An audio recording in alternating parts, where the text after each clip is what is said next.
Hello everyone, আর আমি এখন এসে গেছি রান্নাঘরে। আর এখন ঘড়িতে বাজে 8টা, মানে এখন রাত্রি 8টা। আর এই 8টার সময় আমি রান্নাঘরে এসেছি রাতের খাবার বানানোর জন্য। কিভাবে ঝটপট 10 মিনিটের মধ্যে রাতের খাবার বানাবো সেটাই তোমাদের সঙ্গে শেয়ার করতে চলে এসেছি। আর এই দেখো, আলু কেটে ধুয়ে নিয়েছি আর কুকারে করে আজকে পুরোটা বানাবো। আলুটাকে হালকা ভাজা ভাজা করে নেব। আর এতে অবশ্যই লবণ দিয়েই ভাজা করেছি। আর এর উপরে দুটো ডিম সেদ্ধ করে দিয়ে দিয়েছি।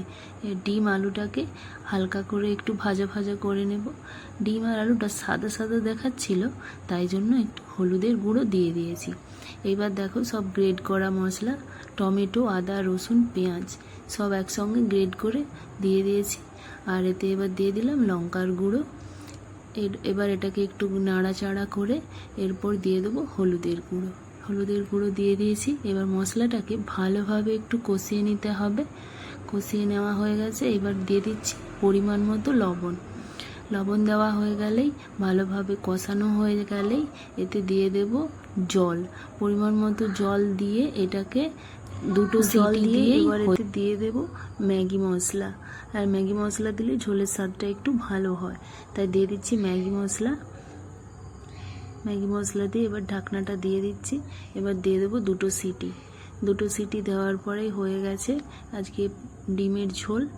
আর এই দেখো, ডিমের ঝোল রেডি, আমি নিয়ে নিচ্ছি। ডিমের ঝোল রেডি হয়ে গেছে, এবার ভাতটা নিয়েই খেয়ে নেব। এই দেখো, হয়ে গেছে, কালারটা কত সুন্দর হয়েছে।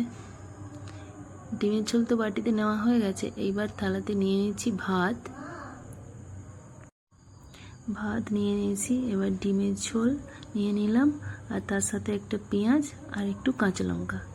এই দেখো, আজকে আমাদের ডিনার রেডি। চলো এবার খেয়ে নেওয়া যাক। আগে বাচ্চাকে খাইয়ে দিচ্ছি, ও টিভি দেখতে দেখতে খেয়ে নিচ্ছে। বা সুন্দর হয়েছে বলছে, ওর ডিমের ঝোল খুব পছন্দের। খাওয়ানো হয়ে গেছে, এইবার আমরা রুমে চলে এসেছি।